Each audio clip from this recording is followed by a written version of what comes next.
नमो नारायण, जय महाकाल, जय माँ बगलामुखी। सभी मेरे दर्शकों का बहुत बहुत स्वागत है और मैं आशा करता हूँ आप सभी लोग स्वस्थ होंगे और आपकी आध्यात्मिक उन्नति आगे बढ़ रही होगी। मेरे आज के इस वीडियो के माध्यम से हम जानेंगे कि मंत्र जाप करते समय काम वासना के विचार क्यों आने लगते हैं। अगर आप मेरे चैनल पर पहली बार आए हैं तो इस वीडियो को ज़्यादा से ज़्यादा लाइक करें, पसंद आने पर बेल नोटिफिकेशन को भी दबाएं ताकि नेक्स्ट वीडियो का नोटिफिकेशन आपको जरूर मिले। मंत्र जाप एक दिव्य साधना है जिसे लोग अपनी आध्यात्मिक उन्नति, मानसिक शांति और शारीरिक संतुलन के लिए करते हैं। ये साधना बहुत शक्तिशाली होती है, लेकिन कई बार जब हम मंत्र जाप में लगे होते हैं तो हमारे मन में अन्य विचार, खासकर काम वासना के विचार आने लगते हैं। यह स्थिति बहुत सामान्य है और यह किसी भी साधक के साथ हो सकती है, परंतु इसके पीछे कई मानसिक, शारीरिक और आध्यात्मिक कारण होते हैं जिनका विश्लेषण करना आवश्यक है। इस आज के वीडियो के माध्यम से मैं इसी विषयों में चर्चा करूंगा। देखिए, हमारा जो मन है वो स्वभाव से बहुत चंचल होता है और यह कभी भी किसी एक विचार या विषय पर स्थिर नहीं रहता। हमारे दैनिक जीवन में हम जो विचार करते हैं वे हमारे मन की आदतों और इच्छाओं से जुड़े होते हैं।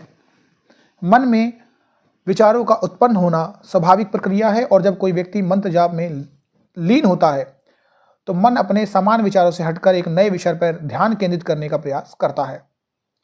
काम वासना के जो विचार होते हैं वो भी इस प्रक्रिया का हिस्सा हो सकते हैं। जब हम ध्यान केंद्रित करने की कोशिश करते हैं तो मन उस ध्यान में स्थिर नहीं रह पाता और उसमें अन्य विचारों का हस्तक्षेप होता है। इन विचारों में काम वासना भी एक प्रमुख स्थान रखती है क्योंकि हमारे मानसिक और शारीरिक इच्छाओं से जुड़ी होती है। खासकर जब व्यक्ति कुछ समय के लिए अकेला होता है या साधना में लीन होता है तो शरीर की कुछ इच्छाएं उभर कर सामने आती हैं, जैसे भोजन, सोना या शारीरिक सुख। यह मानसिक संघर्ष बहुत स्वाभाविक है और इसका समाधान केवल साधना में निरंतरता और आत्मनियंत्रण से ही संभव है। मंत्र जाप के दौरान साधक अपने शरीर और मानसिक ऊर्जा को केंद्रित करने की कोशिश करता है। जब मंत्र का जाप किया जाता है तो शरीर और मन दोनों में एक प्रकार की ऊर्जा उत्पन्न होती है। यह ऊर्जा हमारे भीतर की इच्छाओं और संवेदनाओं को उत्तेजित कर सकती है, जिसमें काम वासना के विचार उत्पन्न होते हैं। शरीर में स्थित ऊर्जा और वासना के विचारों के बीच एक संघर्ष चलता है। यह संघर्ष साधना के दौरान व्यक्ति की मानसिकता और शारीरिक इच्छाओं के बीच संतुलन बनाने की प्रक्रिया होती है। जब हम अपनी इच्छाओं को नियंत्रित करने का प्रयास करते हैं तो वे इच्छाएं अधिक तीव्रता से हमारे विचारों में आ सकती हैं, क्योंकि मन शरीर की प्राकृतिक प्रवृत्तियों से जुड़ा होता है।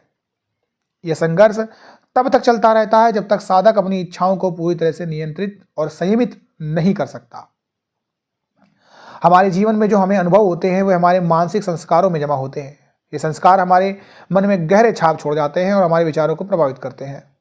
काम वासना से जुड़ी इच्छाएं भी इसी तरह के मानसिक संस्कारों का परिणाम होती हैं।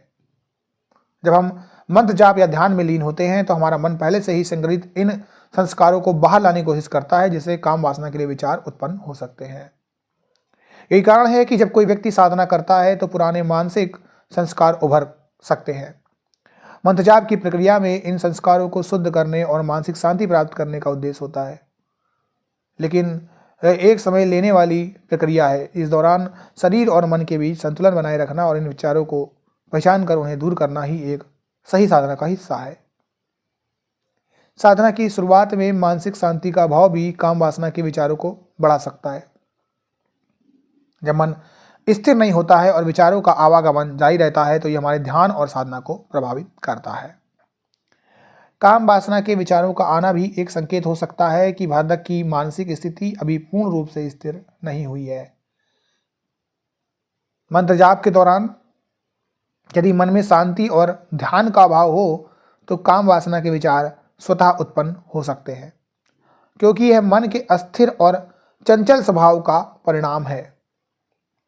इस स्थिति में साधक को अपनी मानसिक स्थिति पर काम करना होता है और ध्यान केंद्रित करने की कला में दक्षता प्राप्त करनी होती है।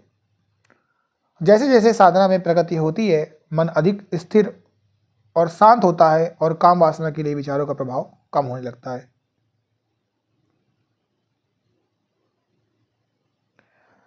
मंत्र जाप के दौरान काम वासना के विचारों का आना एक मनोवैज्ञानिक प्रक्रिया भी हो सकती है।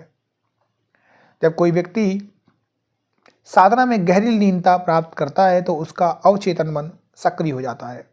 अवचेतन मन में वह सभी इच्छाएं और भावनाएं छिपी होती हैं जिन्हें हम सामान्य जीवन में अनदेखा करते हैं। जब हम किसी गहरे ध्यान या साधना की स्थिति में होते हैं तो अवचेतन मन की गहरी परतें उभर आती हैं और काम वासना जैसे विचार उभर कर सामने आते हैं। यह स्थिति इसलिए होती है क्योंकि हम अपनी इच्छाओं को पूरी तरह से दबाते नहीं हैं, बल्कि उन पर काम करने के लिए हमें संयम और आत्मनियंत्रण की आवश्यकता होती है।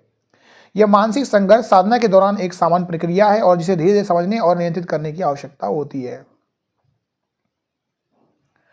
मंत्र जाप करते समय काम वासना के विचारों को दूर करने के लिए कुछ उपाय भी होते हैं, जैसे ध्यान और आत्मनियंत्रण। मंत्र जाप के दौरान ध्यान को स्थिर करना और अपने मन को शांत करना आवश्यक है। जितना अधिक आप अपने ध्यान को मजबूत करेंगे उतना कम काम वासना के विचार आ सकते हैं। निरंतर साधना और अभ्यास से मन में स्थिरता आती है, जो इन विचारों को नियंत्रित करने में मदद करती है। नियमित रूप से ध्यान और साधना करना आवश्यक है। आत्म निरीक्षण, अपने विचारों और भावनाओं का निरंतर निरीक्षण करना आवश्यक है। यह हमें अपने मानसिक दृष्टिकोण को समझने और सुधारने में मदद करता है। साधना में धैर्य रखना बहुत महत्वपूर्ण है। हमें यह समझना होगा कि मानसिक और शारीरिक इच्छाओं को पूरी तरह से नियंत्रित करने में समय लगता है। मंत्र जाप करते समय काम वासना के विचार आना एक सामान्य मानसिक प्रक्रिया है जो मन की चंचलता और शरीर की स्वाभाविक इच्छाओं का परिणाम होती है। यह कोई बुरी बात नहीं है, लेकिन इसे नियंत्रित करने के लिए निरंतर साधना, आत्मनियंत्रण और ध्यान की आवश्यकता होती है। जब हम अपनी मानसिक स्थिति को स्थिर और शांत करेंगे तब इन विचारों का प्रभाव कम होगा और हम अपने साधना के लक्ष्य को बेहतर तरीके से प्राप्त कर सकेंगे। नमो नारायण। जय महाकाल, जय मां बगलामुखी।